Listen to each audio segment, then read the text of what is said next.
ଆଜ୍ଞା ହଁ ସବୁ ହଁ ହଁ ହଁ ଡାକୁନାହାନ୍ତି ମୁଁ ପଠେଇ ଦେଉଛି ଡାକନ୍ତୁ ଆଜ୍ଞା ଡାଲି ଆଜ୍ଞା ଆଜ୍ଞା ଏବେ ଡାଲି ଗୋଟେ 10 କିଲୋ ଗୋଟେ ଚାଉଳ 10 କିଲୋ ପ୍ୟାକିଂ କଲୁ। କ'ଣ ଭାଇନା ଆପଣଙ୍କ ନମ୍ବର ସେତେବେଳୁ ଲଗାଉଛି ନମ୍ବର ଜମା ଲାଗୁନି। 2 ଦିନ ଆଉ ରହିଲା ପୁଣି ବାହାଘର ଯେତେବେଳେ ଯାଏଁ ଚିଠା ଦେଇଥିଲି ସଉଦା ଘରେ ପହଞ୍ଚିଲାନି। କୋଉ ନମ୍ବର ଲଗେଇଥିଲେ ଆପଣ? ଆପଣଙ୍କର ଲାଷ୍ଟକୁ 440 ଯେଉଁ ନମ୍ବରଟା ସେଇ ନମ୍ବରଟା ଲଗାଉଛି। ସେଇଆ ହେଇଛି ଆଉ ମୁଁ ତ ସିମ୍ ୱାନରେ କଥା ହଉଥିଲି ଆପଣ ସିମ୍ ଟୁକୁ କଲ୍ କରୁଛନ୍ତି ସେଥିପାଇଁ ଲାଗିନି ନଟ୍ ରିଚେବଲ୍ ଦେଖଉଥିବ। ଭାଇନା ଆପଣ ଏବେ କେଉଁ ଯୁଗରେ ଅଛନ୍ତି?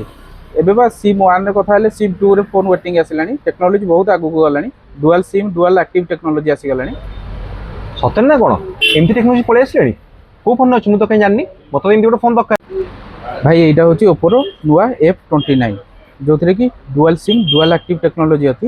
ଆପଣ ଯଦି ଗୋଟେ ସିମ୍ରେ କଥା ହେଉଛନ୍ତି ତାର ଅଦର ସିମ୍ରେ ଆପଣଙ୍କର ନଟ୍ ରିଚେବଲ୍ କହିବନି କି ସୁଇଚ୍ ଅଫ୍ କହିବନି, ସେଇଟା ୱେଟିଂରେ ଆସିବ। ଆରେ ୱାହ ଏ ତ ବଢିଆ ଟେକ୍ନୋଲୋଜି। ମୁଁ ତ ଅଧା କଷ୍ଟମର ମିସ୍ କରିଦେଉଛି ଗୋଟେ ସିମ୍ରେ କଥା ହେବା ଆଉ ଗୋଟେ ସିମ୍ ମୁଁ କଲ୍ ରିସିଭ୍ କରିପାରୁନି। ମୋର ବି ଗୋଟେ ଫୋନ୍ ଦରକାର ଏ ଫୋନ୍ଟା କୋଉଠି ମିଳିବ ଭାଇ? ଏ ଫୋନ୍ଟା ଏବେ ପ୍ରି ବୁକିଂ ଚାଲିଛି। 27 ତାରିଖ ଦିନ ଷ୍ଟକ୍ ମାର୍କେଟକୁ ଆସିବ।